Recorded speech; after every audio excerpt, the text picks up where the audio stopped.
Really excited to have Martin with us today. Martin is an absolute legend in the product community. He's one of the founders of Mind the Product. He's an operating partner at EQT Ventures.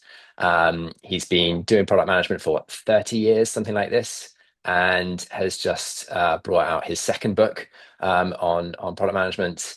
So I'm absolutely delighted that he's here to tell us or talk to us a little bit about coming up with a decent strategy and the decision stack. So I'll hand over to you, Martin.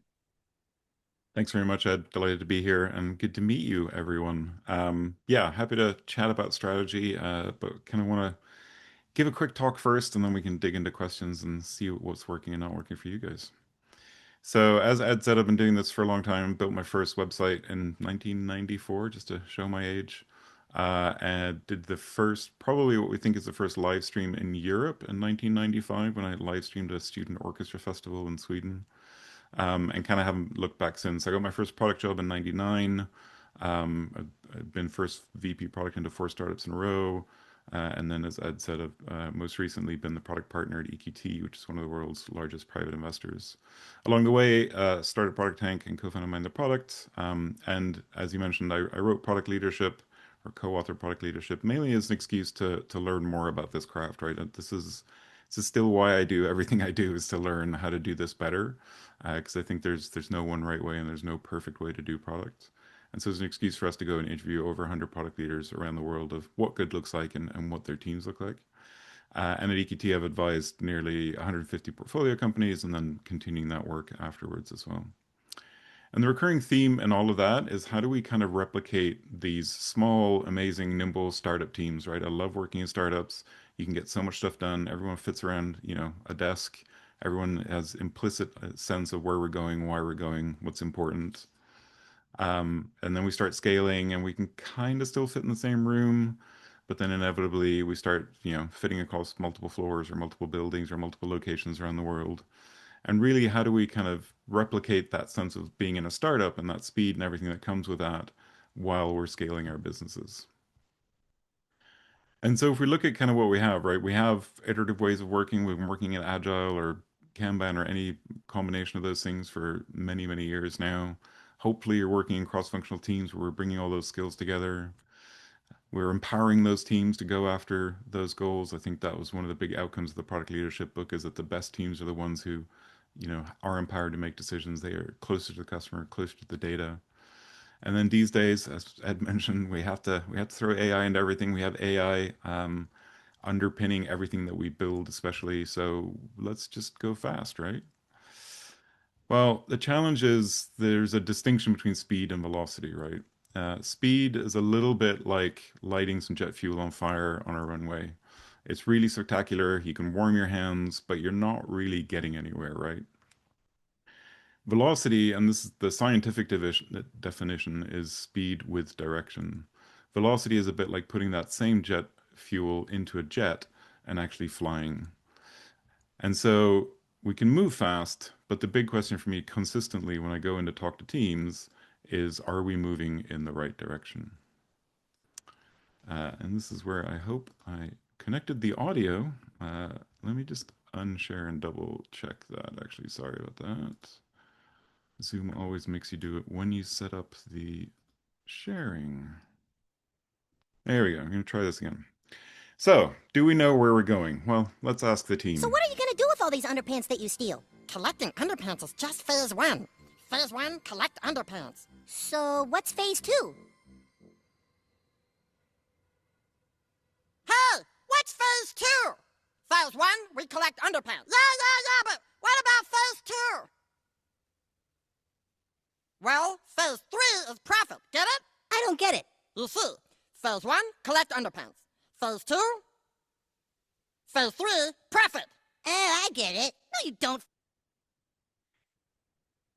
Do you get it? Because I don't think I do, right? There's HBR research that backs this up that says 95% of team members don't actually know what their organization's strategy is. I see this in every organization I go into, and this is so pervasive, it's even a prompt in Cards Against Humanity. And the challenge is when we're dealt this card, we keep playing such bad cards. We go into these conversations and say, oh, we need enterprise. No, we need self-service. No, we need more clicks, better conversion, more leads. No, I know. We need AI. It's going to solve everything. And the problem is we end up in this organization where we have a vision, right? We probably usually have a pretty good sense of the purpose, what we're trying to do, where we're going, like what's important right now. But you then ask the question of how are we going to achieve that? And you're met with that blank stare, right? That kind of question mark in the middle. And inevitably, what that means is that our teams end up doing everything. Everything's a priority, which is an oxymoron in and of itself. Everything's a, top priority. Everything has to get done, and there's no focus. As Peter Drucker, one of my favorite business authors of all time, said, there's nothing quite so useless as doing with great efficiency that which should not be done at all. And this is even more problematic for me when we look at individual contributors. So when we look at product managers, designers, engineers, they're looking at a piece of work in front of them and they ask that question of like, why is this important? Hopefully there's some goals, there's some KPIs, some OKRs maybe. But then if you probe a little deeper, it falls apart again, right? Like, why are those important? And we're met with that same blank stare.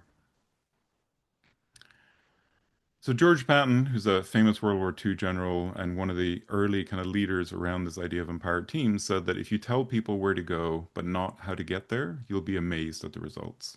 And this is the heart of good empowered teams. But I would argue that if you forget to tell people where to go and you still don't tell them how to get there, you're really going to be amazed at the results. They might just not be what you want them to be. So how do we connect the dots? Well, I think every organization or every product team has to be able to answer 5 questions. Where are we going? How are we going to get there?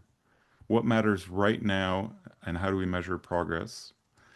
What actions do we take to actually move forward? And how do we choose between those actions? These are important because, again, they actually connect from the top to bottom. So we're asking how all the way down, but they also connect from the bottom up. So individual contributors know how their work connects to what's above it. I call this the decision stack. And I think every organization has this, whether they call it that or not. I use vision, strategy, objectives, opportunities, and principles to answer those questions. But the key for me is not really what you use to answer it, but that you have an answer for that question. If you don't like OKRs, that's fine. You can use NCTs, you can use vMost, you can use KPIs, you can use other tools to answer that question of what's important right now and how do we measure progress, as long as that the answer is there and it connects above and below. Now, the stack has some really interesting properties. One is that it makes very clear what you're saying no to, right? Because it is a stack of decisions. So by definition, as you decide on what your vision is, you're saying no to some things. Then you decide what your strategy is, and you're saying no to other options, and so on down the stack. Now, the stack probably exists at many different layers of your organization that can end up looking a little bit like this. But what's most important is actually the stack that's just immediately around you. What's your team focused on? What's your business unit focused on? What's your product focused on? And don't worry too much about kind of the overarching layers, unless you're in leadership, which is where that becomes your job. And like I said, it really highlights when things don't kind of fit in anymore, right? So we might have an opportunity, a new feature idea, a new idea initiative. But if we can't connect the dots to an objective or to a strategy, then why are we focused on it? You might have whole objectives that don't make any sense because they're not connected to anything. But most perniciously, I think it really highlights when things are missing. When you get that blank stare, that kind of, step 2 question mark that South Park showed. And as we all know, when you take out the wrong block, the result can be pretty painful. That poor kid gets it every time I do this deck. So in that experience I've had, I see the stack really breaking down in 2 places, and that's strategy and principles, and that's what we're going to try to dig into quickly today. Strategy is almost one of these 4-letter words at this point, right? It means so many different things to so many different people. Everyone has a different view on it, and so it just ends up not being done very well. But as Rita McGrath said, who's the author of The End of Competitive Advantage and a professor at Columbia Business School, in a fast-moving world, and I think we can all agree it's only getting faster, strategy is more critical than ever because organizations have to make more explicit choices. And the problem with most strategy is, again, we keep dealing terrible cards. We keep thinking of vision strategy, OKRs, KPIs, roadmap, goals. Again, AI everywhere. but none of these are actually a strategy. So it's worth stepping back and really looking at the definition and getting agreement on that. So you can go pick up this incredible book called The Strategy Safari by Henry Mintzberg, Bruce Ahlstrand, and Joseph Lampo. And it'll go through a very academic review of 10 different schools of strategy. And you'll learn a lot, but by the end of it, your head's going to hurt a little bit. So we can go back to some of the classics and simplify this. One of the very first books about strategy was Michael Porter's Competitive Strategy, where he defines it as making choices, about deliberately choosing to be different. Another favorite of mine is Playing to Win by H.E. Lafley and Roger Martin, that defines strategy as two simple choices. Where will you play, and how are you going to win there? Another favorite is Richard Rummelt's Strategy is designing a way to deal with a challenge. So I didn't really set out to come up with a definition, but I think combining those is interesting, and you get great strategy as a coherent set of choices about the actions you're going to take in order to achieve your vision. Sounds simple, but no wonder we get confused when we're faced with this kind of question mark sandwich, right? We are forced to do everything because it doesn't connect to our vision, and we just end up in a giant mess. Great. So let's fill in a strategy template, right? You can Google these, there's millions of them, but maybe you caught the trap. There is no template for strategy. There's no copy paste. In fact, there's no right framework, there's no right strategy. This is a lesson I learned early on when I was competing with Dropbox and Box. So you look at these companies and you can compare them. They started out fairly similarly with cloud file storage. Box started adding a few tools around the edges. They both went through the same freemium to enterprise journey every SaaS company did in sort of the 2010 era. Dropbox then started focusing really hard on just doing file sharing and doing it incredibly well. Box started adding some tools around the edges of that, but still mainly focused on file sharing. Dropbox basically invented product-led growth, right, with a self-serve growth model. Box focused on traditional sales. They raised very different amounts. So Dropbox raised nearly 1.1 billion before they went public. Box around 600 million, and the returns were quite different. 7.5 billion for Dropbox as of about a year ago at least, and Box about 4.2 billion. Now you might look at that and say, well, Dropbox won, right? They were worth more. But if you actually look at the return on investment, they're about equal. And so neither of these made bad choices. They made choices, but they stayed focused. If you contrast that to what we tried to do, I was the VP of product at a company called Huddle here in London. We were small and scrappy. We only raised about $90 million, and we tried to compete with these guys. And we believed that what we had to do was build the full suite of cloud collaboration. So we weren't just building file storage, but we were building chat before Slack was a thing. We were building task management before Monday or any of these other tools were a thing, and all doing it in one suite with a very small team, having not raised very much money. And you can imagine we didn't do any of those things especially well, and therefore didn't achieve any sort of solid outcome. So I'd say there's no such thing as necessarily wrong strategy, but there is bad strategy, which is not making a choice. So how do you actually start designing something like a strategy? Well, there's literally hundreds of tools out there, and this list is getting old. The big challenge is that, or the big point here is that tools don't make a strategy, people do. I like some tools, Ed probably likes others. You guys all might have your own favorite tools to unpack this stuff. But the tools don't matter. It's the journey to a shared understanding with the rest of your team that does. Because strategy is a mindset to me. It's a problem-solving superpower, or it's a problem-solving challenge. And that's something all of us have a superpower in, right? Product design, engineering. We can bring that problem-solving mindset, that systems thinking to bear on good strategy. It's also important to note that strategy isn't the slides at the end. We always think about it as like this deck that lives in a, file share system somewhere, or it's like almost we put it up on a shelf and then forgotten about it. It's the collaboration that gets you there. It's the work of figuring this stuff out, is bringing everyone along with you.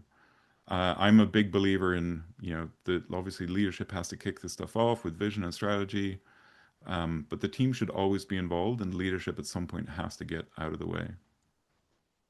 And that brings up an important point for me, which is I'm, again, a massive believer in empowered teams. And this is to say that strategy and the choices we make in strategy is not about control. This is not about telling every team exactly every single thing they should be doing. It's not micromanagement, but it is setting context. It's setting boundaries. It's setting a direction so that we know where we're going. And there's still plenty of empowerment and autonomy for teams to figure out exactly how best to get there. At the end of the day, this is an art and a science, right? Just like any scientific hypothesis, it's an inductive leap that we have to subject to the same tests that we would in our product, right? And again, we have superpowers here. We have all these tools for how to prototype stuff, how to test stuff, how to go and figure this problem out. As David Bland says, your number one job is to test your business ideas to reduce the risk of failure. And if you haven't checked out his book, I cannot recommend it more. It's packed full of amazing tests to go do exactly this. And to wrap up on strategy, at least, it's also important to note that it's never done. Just like any agile loop that we have, we're consistently checking, like, where are we today? What are the possible solutions for this? Let's, you know, act to learn and then figure out if we're heading in the right direction or not. And strategy is hard. I get that. I don't want to pretend it isn't. This isn't an easy thing you're just going to be able to like turn up at your desks to do tomorrow morning again. But that's not an excuse not to do it or not to learn how to do it well. And we should always go back to those first principles that we have as product people, right? What problem are we trying to solve? How does this benefit the customer? And how can we be more intentional about getting from where we are today to where we want to be? The challenge is, as Tom Loosemore said, coming up with a strategy is actually the easy bit. Taking the organization with you is the real work. And this is especially true the bigger your organization gets. So, how do you start thinking about doing that? Well, the biggest thing for me is to encourage your team to ask why often. That's the only way to move up that stack by asking, why is this important? Why does this connect to the strategy? Why does that connect to our vision? And almost be that kind of annoying person in the corner that's just consistently asking why over and over and over again. You should also be encouraging your teams to think 10x, not 10%. What would you do differently if you had to improve a KPI, a OKR by 10x, not 10%? I think this is especially true now in the age of AI. We shouldn't be looking at incremental gains. We shouldn't be looking at these little optimizations anymore. There are fundamental shifts happening, and we need to be thinking much more about how can we take our organization in that direction. And of course, we know this, but we forget it. You have to fall in love with the problem, not the solution. By focusing on the problem, by going back to that core customer promise that you're trying to deliver, you open up all sorts of new solutions. And especially as technology is moving so quickly, there's other solutions popping up all the time. And then bring your team along with you, right? Leverage everybody's insights and creativity. Stop talking about features and focus instead of customer problems you're solving, what the strategy is, what those goals are. Encourage them to say no. And then coach strategic thinking throughout the organization by discussing value and context, not features, not shipping dates, not outputs. Another Peter Drucker quote, just because I love him so much: strategy without communication is just a plan, and a plan without communication is just a dream. So you literally can't repeat this stuff too often. Especially if it's changing, especially if things are moving quickly, you really cannot talk about this too often. As the CEO of LinkedIn said, when you're tired of saying it, people are starting to hear it. So think about how you can make this a living thing, right? If you're co-located, there's nothing that beats a poster or up on a wall, but make it a messy one with like post-it notes on it, hand scribbled notes, additions, things like that. If you're remote, obviously that's a lot harder, but stick it at the front of every slide deck on your Figma, on your whiteboard. Even if you don't spend a lot of time talking about it, this is about reminding everybody this is what we're focused on, this is why these things are important, so that they can challenge you when they learn new things. And finally, make sure to make it a living document. Add, like I said, post-it notes, prototypes, updates to that board. And use your existing ceremonies, right? Repeat the stack at all hands, demos, planning meetings, connect strategy and principles to your retros. This is not about adding a ton of overhead or more alignment meetings or more sessions. It's just about using the ones we already have to really make sure we're focused on the right thing. As Admiral Hopper, who's the creator of COBOL, author of the first computer manual, and many more amazing things, said, the most dangerous phrase in the English language is we've always done it this way. So the bottom line for me is how to be more strategic is simply to challenge the status quo, both externally and internally. So at the other end of the spectrum, where the stack often breaks down, is principles. And I think principles are one of these uncovered or undiscovered gems almost, right? And I learned this early on at Monster, which was my first product job in 1999. And can we just marvel at what the internet looked like back in 1999? It was a much simpler life. And if you don't remember Monster, it was a job board, still is in some corners of the world. And obviously, as a job board, it's a two-sided marketplace where on the one hand you have job seekers, and on the other hand you have recruiters. And when I started, every single product initiative went through a debate of like, do we do this in the job seeker friendly way? Do we do this in the recruiter friendly way? And we would literally spend months, this was also waterfall, but we would literally spend months writing documents, having this debate, arguing about it, looking at data, trying to come up with hypothesis, whatever, and just debating this. Until I was lucky enough to be in the headquarters just outside Boston, having the same debate in the meeting room, saw the founder walk by, and joy of startups, I could pull him into the room and ask him to resolve the question for us. And he listened for a few minutes and then he said, hang on, job seekers always come first. Because if we build an amazing experience for them, recruiters have to follow. And so that became a principle for us. And suddenly you can imagine those debates just went away. We never had to have that argument again. We just knew it's always, in any trade off, the job seekers always came first. So past decisions can really help you focus future decisions, and these are your principles. It's important to note that principles are not just values. We all have some version of build a delightful user experience, make something people want, or excellence as a value. There's nothing wrong with that, but it's also not helping you make decisions. I promise you, no one's ever come into a meeting room and gone, I had this amazing idea to build a really shitty user experience. And someone else in the room points to the wall and goes, but that's not what our values say. And this is true across our industry, sadly. This is from some research that friends of mine at Zing in Germany did a few years ago. And we can kind of see these fluffy value statements are pretty endemic. Principles have to be a framework for decision making. And to do that, they get very specific about trade-offs. My favorite hack for this is to use something called the even over statement. So you could talk about conversion even over revenue. Or like Monster, you could say job seeker even over recruiter. You might talk about mobile even over desktop. These are specific to you, but it's all about what trade-offs you're facing. You might recognize these from the Agile Manifesto.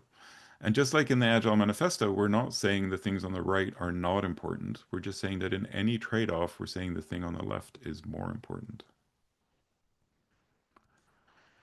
So some good examples out there are focus on the user and all else will follow from Google. Put merchants first from Shopify, so they flip the two-sided marketplace on its head and say by building the best possible experience for merchants, we can bring all these amazing, quirky, fun little stores online, and then consumers will follow.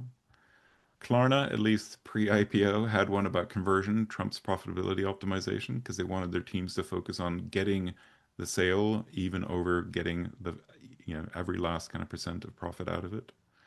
And Supercell, the gaming company, has one about long-term retention even over short-term retention. This is a mobile gaming company. They live and die by day one, day seven, week one retention, right? Of course they care about short-term retention, but they still want their teams to focus even more on long-term retention. So great principles have to cost you something, right? They have to articulate a strategic preference between two good options. We're not saying great user experience even over bad user experience, because that's a false choice. No one's ever making that choice. And as such, they reflect your strategy, right? That's why they have this like weird little loop in my decision stack. They're at the bottom of the stack, but they connect the why connects back up to strategy. And everything you said no to as you develop your stack is probably a principle in there somewhere.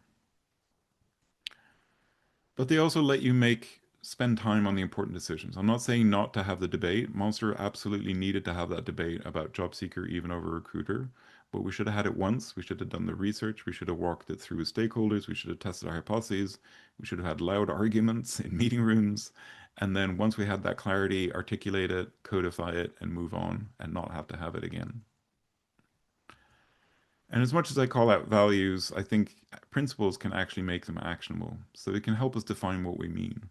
So instead of saying build a delightful user experience, you might say it's intuitive, not learned, like Pinterest, to emphasize that they want people to focus on an intuitive experience and not have to rely on helpers or help text and things like that.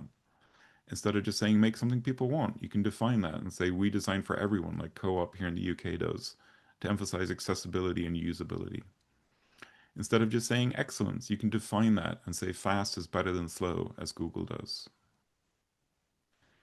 So good principles describe how you want to build your business and your product and the trade-offs that you're willing to make to get there. They make a choice between two good things and they're specific to your company, to your strategy and your vision. They're hopefully simple, actionable and memorable, and they really push that decision making to the edges of your organization. Because suddenly we can take all those decisions away, we already know what the answer to that is, and we can focus on the bigger challenges in front of us. Bad principles, on the other hand, are the meaningless fluff that only kind of reflect generic values. Or they make a false choice between a good thing and a bad thing, or they don't differentiate you from your competition. Again, all of us want to make products that are delightful. We have to define what that means for us. So, how do we get more principled? Well, you can start from the top down. For the leaders in the room, reinforce your strategy by articulating what the acceptable trade offs are. What's really going to make your strategy successful? What is the you're focused on right now? How are you going to win in that space? How do you articulate those as those kind of even over principles that really help your team make decisions? And then encourage them to be more focused by helping them say no to things. Empowered teams, AI, all these tools are at their best when we are hyper focused on a problem or a customer group and can really just go after that. And the more we can provide that focus, the better. But you can and should also drive principles from the bottom up.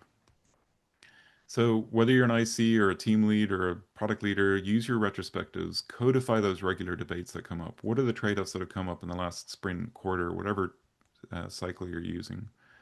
What are the assumptions that you've challenged in that time frame? That might be a principle. And of course, what have you said no to? Because there might be a principle there that can help not just you and your team the next time that comes up, but everyone else across the organization. And if you're still stuck, you can play the this or that game.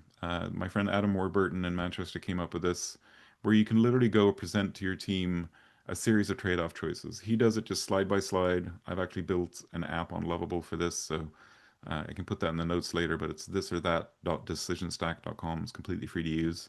And the idea is that you set up these trade-offs, like what are the ones that are specific to you and your company? This list is obviously not going to be generic to every company, but it might be growth versus profitability, right? And just literally put that up on a slide or use the app that I built. And that way you can have the debate. You can see what people are voting for. You can see what's most important. And most importantly, you can surface where there's tension, right? Because inevitably, if you bring this to your leadership, if you bring this to a leadership team, not everybody's going to agree. And that's going to have muddled your priorities in the first place, right? So having this conversation really helps everyone get aligned. Oh, actually, no, for this year, we care a lot more about growth because that's the milestone that we have with our investors, and that's what we need to get to for the next step, and so on. So that's a whistle stop tour through the decision stack. And hopefully the next time someone deals you this card, you know that the answers are strategy and principles. And that's how you can connect the dots for your team. But this isn't just about leadership. The decision stack is everybody's responsibility. So I really want to encourage all of you to think about what your stack looks like around you. And as I said, this is a problem-solving challenge. So use your design, product, and engineering superpowers to help your organization solve it. Keep asking those awkward questions until you get that clarity, whether you're going down the stack or up the stack. But also keep answering questions. As ICs, product managers, designers, engineers, we are closer to the data, we're closer to the technology, we're closer to the customer to know what's happening and what works and what doesn't work. Bring those insights into the conversation at every level, and we will get better stacks. Use your principles to drive strategy and vice versa because they sandwich the actual work and make sure that you're headed in the right direction. And then start thinking about your cadence. Vision's probably fairly static. I like these like big, hairy, audacious goals that we might not even achieve in our lifetime. Strategy is somewhere is much shorter and is dependent really on the maturity of your product or your company. In startups, your strategy is usually about as long as your runway. The more established you are, it might get into 3 years, 5 years, but I would argue all of these are getting shortened with the speed of everything happening around us. OKR is obviously often in a quarterly cycle. I actually like a 6 weekly cycle, especially as we're learning new things. Opportunities, hopefully you all know, are in constant flux as we learn new things, try new hypotheses, and principles evolve somewhere in between.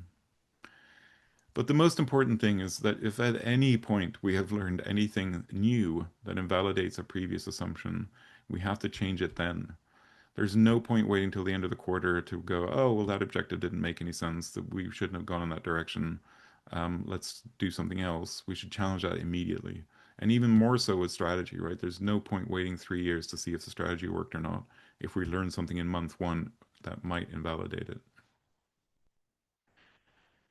So to wrap up, so often people are working at the wrong thing, working hard at the wrong thing. But working on the right thing is actually more important than working hard. So stop waiting for permission and use the decision stack to drive strategy and principles in your organization and make sure that you're actually working on the right thing. Thank you very much. Amazing. Thanks very much, Martin. Um, I know I've got questions, but let's throw it open to the audience. And if you do have questions, then either stick them in the chat. It's probably the easiest thing, or just come off mute and speak to Martin.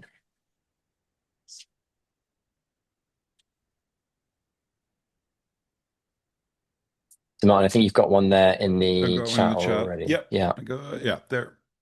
Hey, Maria, thanks for the question. Yeah, so if people haven't found the chat bubble, how would you approach situations where the CEO or the ultimate leader says they agree to the right things on paper, but behaviors and decisions don't reflect it day to day? So I think there's two parts of this, right? Which is one is that they might have it very clear in their head, but what I found often when I go into leadership teams is the actual answers actually diverge quite a lot across the leadership team. So the most important thing is actually to get that clarity across the whole team and the org. But I think once you have that clarity, it's really important, I think, to encourage them to document these things and write these things down. And that's one of the reasons I think the decision stack can be really powerful as a communication tool that holds us to those commitments, right? It's very easy as a leader, and I've been in this situation, right, where you've done the work, right? You've been looking at the strategy, you've been doing all this research, you've gone and talked to a bunch of customers, and then you come back and you're like, here's our strategy, amazing strategy, and here's everything we need to do. And then you've moved on to the next thing, right? In your head, you're like, well, we're done, right? We're shipped. But the team's looking at it as like, well, we have 6 months of work still. Like, what's going on here? Like, how do we stay committed to that?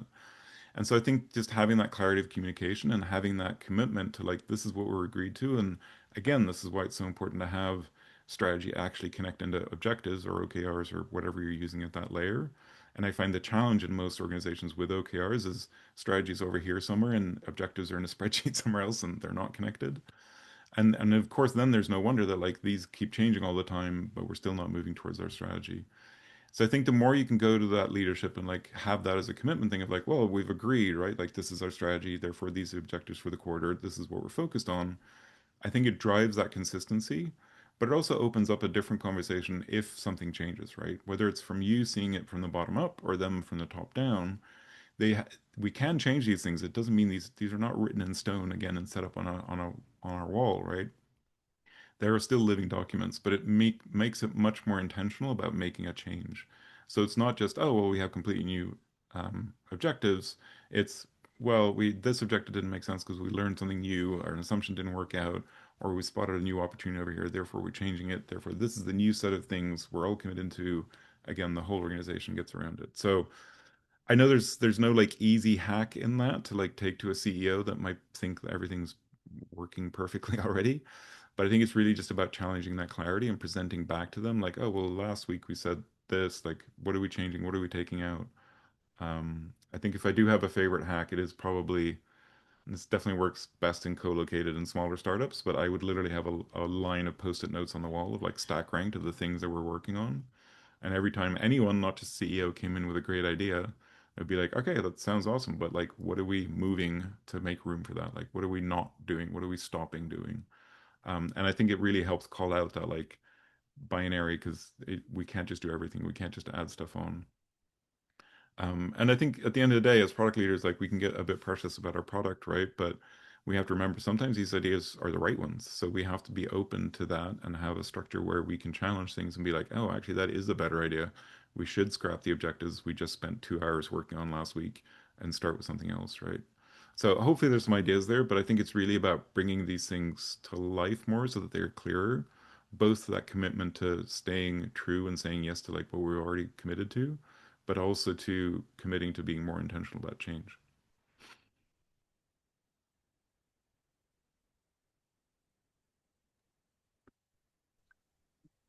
And a question from me, like you talked quite a lot about the on the principle side, like in how you generate those, how you store those. On the strategy side, you talked a lot about what it is, different frameworks and so on. Like, what are the best ways you've seen companies have been able to communicate that to their teams? Is that having a strategy deck or doing all hands? Like, what are some of the kind of tactics for actually getting that message across? I think one of the best tools is actually co-creation. So the more you can involve the organization in the creation of the strategy, it does two things. So one, it helps you create that alignment from day one because you don't have to communicate it. They're already in the process. But two, it also creates that sense of ownership, right? So as the organization's involved in it, they already have a sense of ownership. They already know what it is, and they're like, "This is my strategy. I'm involved." Now that's easy to say in a startup. Obviously, that's harder to say if you're a 5,000 person organization. And so that's where direct democracy, everybody being involved, starts shifting into what's it called, elective democracy, right? Where like you should make sure that you have representatives from across the board. So it's not just the exec team going off and doing, an ivory tower session, but you're actually bringing in, a couple of people from sales, from maybe different geos and different target customer groups. You bring in a couple of people from product, and not just the VP, but like a couple of hands-on, and so on and so forth. And that's still, maybe it ends up being like 20, 30 people who are working through some of this stuff, but you'll be amazed how much better the perspectives are, but also that kind of clarity of communication when you come back out. Because the biggest thing that happens in that environment is stop having that jargon filled thing, right? Where like you get the deck out from the leadership group and half the organization doesn't even know what it means because they haven't wordsmithed that one word, right? And so if you have people in that room who are like, wait a minute, what do we mean by that? What do we mean by this customer group? You can have that conversation up front, clarify it. Then I think once you do have an agreement on what our strategy is, it's really about layering the communication as much as possible, right? So for sure there should be a short version and a deck that gets, or a short and a medium version in a deck that gets presented to everyone. That short version is there to get reminded every all hands. There's a longer version which is probably a Notion doc or something similar to that, which has all the evidence behind it for the people who really want to dig into it. Then it's thinking about like, do we do this at all hands? Do we do this at the top of every goal setting session? Like again, using those existing meetings and ceremonies to reinforce it and make sure that we're still aligned. And finally, I think, especially as leaders, is to really model this behavior, right? So show how decisions you are making tie back to these things. I think so often leadership is kind of one or two steps ahead potentially, and then therefore they're like, oh well, we're going to go in this direction, and everyone's like, but wait, that how is that helping us with the vision and stuff? And even if you just re-articulate that, like we're going in this direction because this helps us achieve that goal, and this is, I think that really brings it to life for everyone in the organization as well. Yeah, super. Thank you. Any other questions from the audience? Uh, I have Yeah, a question. John. I think that culture has a big impact on how fast you move with your strategy. Do you have any habits or practices that help you get grounded in the current strategy, in the current culture, before you start doing work on strategy? I think one of the biggest predictors there for me, and I would 100% agree, right? I can't remember who said culture eats strategy for breakfast, but I think, you know, a good strategy is still a more nutritional breakfast than a crap strategy. But I think culture is fundamental to this, and I think one of the biggest indicators to that is psychological safety, right? So is it an organization that invites challenge, invites people to kind of question these things? Because otherwise, a lot of what I talked about today gets really, really hard, right? If you're nice and like, there's no way I can put my hand up, like I know that's wrong, but there's no way I can put my hand up, then you kind of already shot yourself in the foot, and you're never going to have that learning loop that really makes that strategy work at speed, right? So I think that's one of the biggest ones for me, and that's pretty easy to observe, right? When you're just checking in on meetings or meeting a company for the first time. But for me, that is yeah, it's almost fundamental to this whole thing, and it's something that we saw in almost every organization we interviewed at product leadership. There's obviously a ton of research around this from Google, especially, where they looked at their highest performing teams that showed that psychological safety was one of the biggest predictors. Google being Google, they saw the more PhDs you cram into a team, the better that team would behave. But actually, it turned out psychological safety was a much better predictor of success. So that would be the number one thing for me, at least. Have you seen anything else, John? Like, what would you be looking for? I think that's a pretty good start. Um, I tend to think about how quickly they move to making a decision, whether they feel safe or not. The velocity that they can make a difficult decision and stick with it is a good indicator to me. Yeah, that's a great one as well. Mhm. There's a great distinction I put in the book, but some of you probably heard of, right? Which is Jeff Bezos's type one versus type two decisions, and the way he brings that to life is, one is a one-way door and one is a two-way door. So some decisions are one-way doors, where when we go through the door, we can't go back, and we treat every decision that way usually, where we over egg the debate, we overthink it, we because we're so scared about making that decision and going through the door. But actually, most decisions are two-way doors. We can go through, we can go, I don't like it over here, and we can go back very quickly, right? And those decisions we should just run at. So I think decision speed is incredibly important as well. And I think it's one of the things I've seen the decision stack unlock for people is that comfort to like make decisions and move fast because they have the context within which they can make those decisions. Let's get a question in the chat. If we can build a product strategy, or at least a good one, in the absence of a clear business strategy, and how important it is to drive performance from product teams. So I think you can, but it's not ideal, right? Because I think the challenge then is product tends to run off in its own direction, have even, no matter how clear and how amazing your product strategy is, if you start running in a different direction from marketing and sales, it's not going to end well. But if that clarity isn't there at the organizational level, I absolutely think product leaders should start with a product strategy and then use that as a straw man to have that discussion with the rest of the leadership team, right? Here's what I think we're doing. Here's what we're focused on. Here's the customer. Here's how we're going to win. Have I missed anything kind of conversation? And I think that then opens up a very good conversation with the rest of the leadership team for what that is. I think we also have to remember as product leaders, and I'm kind of assuming from that question, Pierce, if you're thinking about the product strategy, right, you are a product leader, your responsibility is also the whole business, right? So it is up to you to make sure that this conversation happens at the leadership level and make sure that people get the alignment they need, because again, otherwise it's going to run in the wrong direction. And then to the second part of the question, I do think strategy, I think the whole stack, but I think strategy is the linchpin of the stack, is incredibly important to drive performance from teams.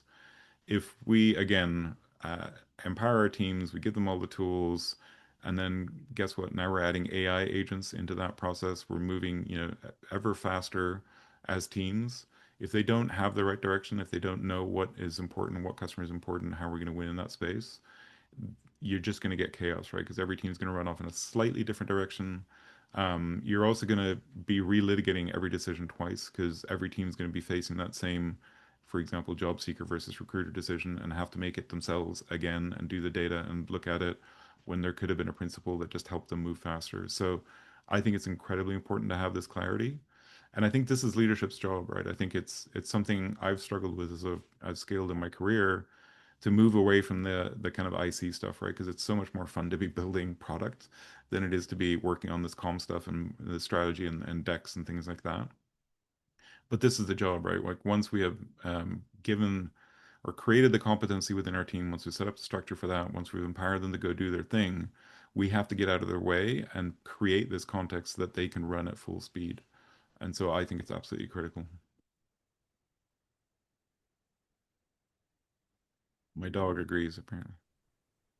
This session has just been incredible. For the quality of the stuff that's been presented, I feel like there should be 2,300 or 23,000 people here. On the other hand, part, I guess, of the quality is that this small group of 23 people feels a little bit startup-y. And the fact that we can ask questions and get feedback and bounce ideas off each other, that's wonderful too. And I think that's a really good microcosm of the kind of culture that you're recommending. my challenge that I'm wrestling with, and you've helped me to answer some aspects of this and not others. I think you've touched on this briefly, the cascading of strategies through a massive organization. Just thinking of a situation where you are working, for example, for an organization that's got tens of thousands of people in it. You've got different divisions, different companies, different teams, different groups, and you're trying to align strategy within that context. And you go to a conference, and on the face of it, everybody agrees with the strategy. Nobody disagrees. You've got at least tacit agreement from everybody, and you've got active agreement from some people. And you're basically trying to run with the eager people whilst persuading the stragglers. And then you just discover belatedly that some of the people that were ostensibly eager, ostensibly on your side, actually were running with a different strategy in secret. This kind of environment is quite tricky. The massive amount of politics that goes on in those kinds of situations, with different incentives structures, among different groups, all competing with each other essentially and fighting turf wars when they should be working together. How do you deal with that sort of thing? So it's obviously difficult, and I think so. There's a couple of things. One is the decision stack that I've shown you today is obviously by definition a two-dimensional simplified representation of an n-dimensional complex reality, right? So no model. I can't remember who quoted, but like no model is perfect, but some are useful, right? I think it's looking at it as that lens of like, okay, how do we simplify this and how do we connect the dots? And I think the inclination is you saw that kind of decision inception slide maybe flash by quickly, but the temptation is to kind of just fractal this out, right? Where every, like you have one for the company, then you have one for each division, a full stack, then you have a full stack for each team in that division. And I think that's where it gets messy as well, because you end up with that like game of telephone almost from the top to bottom and nothing really connects anymore. And so the hard work is really about how do we make sure that the whole organization shares as much of the stack as possible. It's kind of one of my first principles.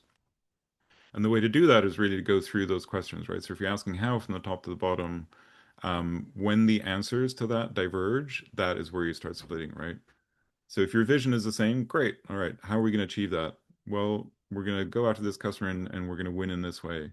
If that is the same answer for those two business units, they should share the strategy. It probably isn't because they're separate business units, but you know what I mean? Like that's the way to assess that. And then that's how you start breaking it down because that retains as much connection as possible from the top to bottom and the bottom to top. I think when you're in that kind of environment, obviously politics, psychological safety, all these challenges become much more about stakeholder management, much more about that communication side of things. And there, maybe it's more important to focus on what's immediately around you as a stack, or at least like your business unit or even your product within that. How do I create this clarity from my little bubble at least? And then I can start using that as a tool to like challenge upwards of like, oh, look, this clarity has helped us. Like we're moving faster. Everything's, a little easier. Even if it's team to team, like almost using it as a land and expand kind of internally to drive that conversation. So I know there's no easy answer there in a big corporate environment. It is a tough environment. I've advised in those environments, but I tend not to stick around because that's not my comfort zone. But I do think these conversations, and I've seen how, massive organizations like Novo Nordisk, Ørsted, Bloomberg, they're all using the decision stack primarily to drive their digital transformation, but they're using it to create this alignment and create this clarity as they start shifting into these kind of digital transformations. And so it does work at scale and it helps provide that clarity at scale. Thank you. I hope that helped, Matthew, but yeah. Super. Martin, Feels sorry, so off there. I think we probably have to wrap up there, but I have put Martin's LinkedIn and website in the chat, and you can follow up directly with him if you've got further questions or you can buy a copy of his book and no doubt find lots more answers in there. So Martin, thank you so much for coming along and talking to us. Absolutely phenomenal talk.